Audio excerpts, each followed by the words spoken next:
What's going on, guys? 68 Charger here. Welcome back to the page.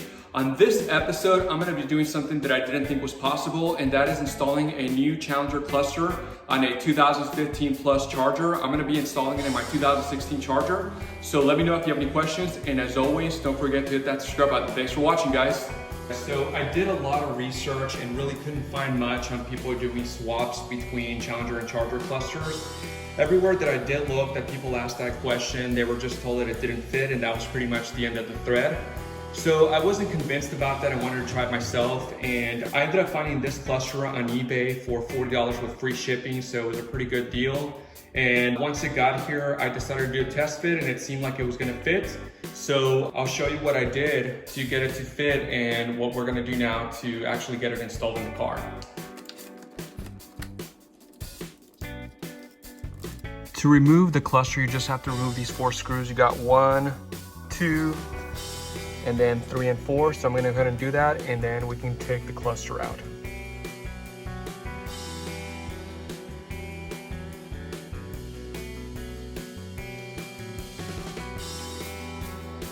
When comparing the two clusters, I realized that the bottom brackets were pretty much the same. However, the top brackets, they were off, as you can see right here. So what I ended up doing to be able to actually fit it in the hole where the Charger cluster goes is I ended up just getting a grinder and cutting off the top brackets. So I cut off this one and I cut off this one. So at that point, I was able to go in here and actually test fit it. So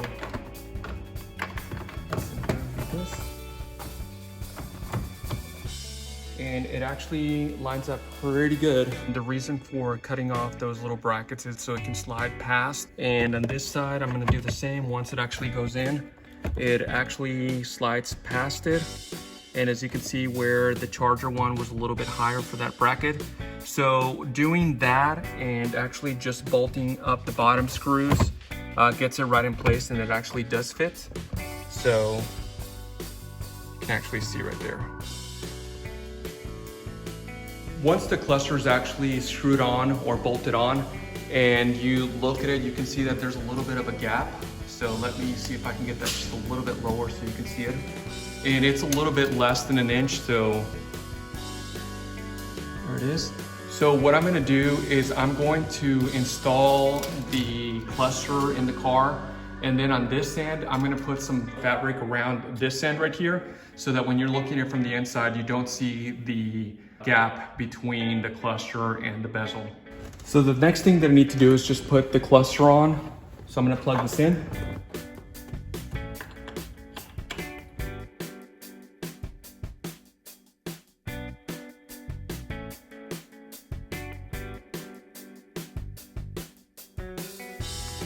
All right guys, so the cluster is in and it is clearing because I cut the ends off right here.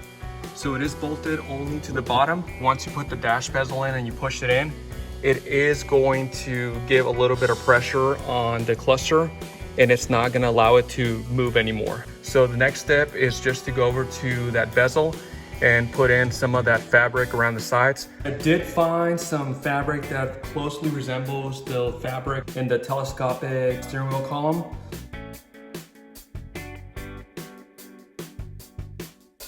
Right, what I ended up doing is cutting the fabric to kind of go with the contour of the inside of the bezel.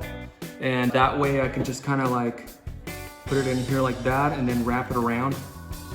So with that said, I'm gonna be able to just glue it on this side, and then I'll have both sides covered. For this, I think I'm just gonna use super glue to glue it to the inside of the cluster.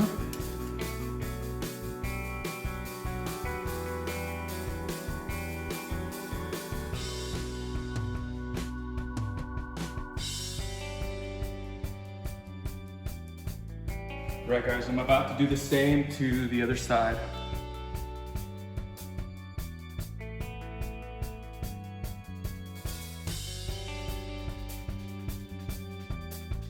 So I've let them dry for about 10 minutes or so. It's time to take it off. And at this point, the bezel should be ready for install.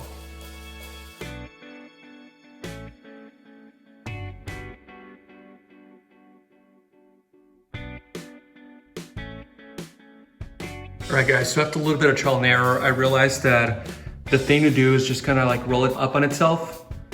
And then that way, when it goes in, it's not sticking out on front of the cluster. So I'm gonna let it dry for a few minutes and then I'm gonna put it back in. I think the bezel is ready to go back in, so let's go ahead and try it now.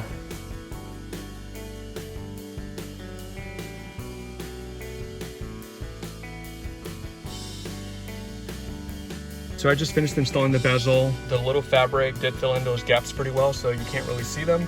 I am gonna mess with it a little bit more in the morning once I have daylight, but right now it looks pretty good. So a moment of truth, let's see what happens.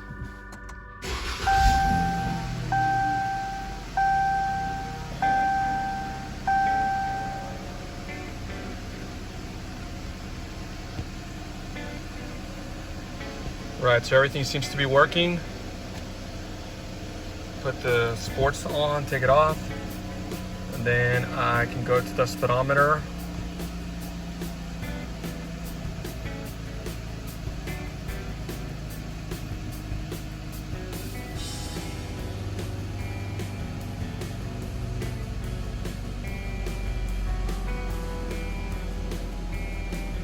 Everything else seems to be working.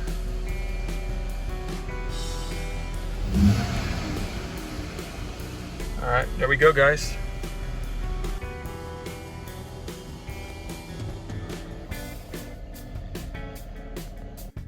Before finishing out this video, I did want to give a big shout out to Dub45 over on Instagram. When I bought this cluster, it came with 992 miles.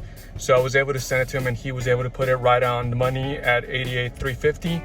And so what I ended up doing is I just drove with my old cluster until I hit that mileage. And then I was able to do that switch over today. So anyways, let me know if you have any questions. And as always, don't forget to hit the subscribe button. Thanks for watching, guys.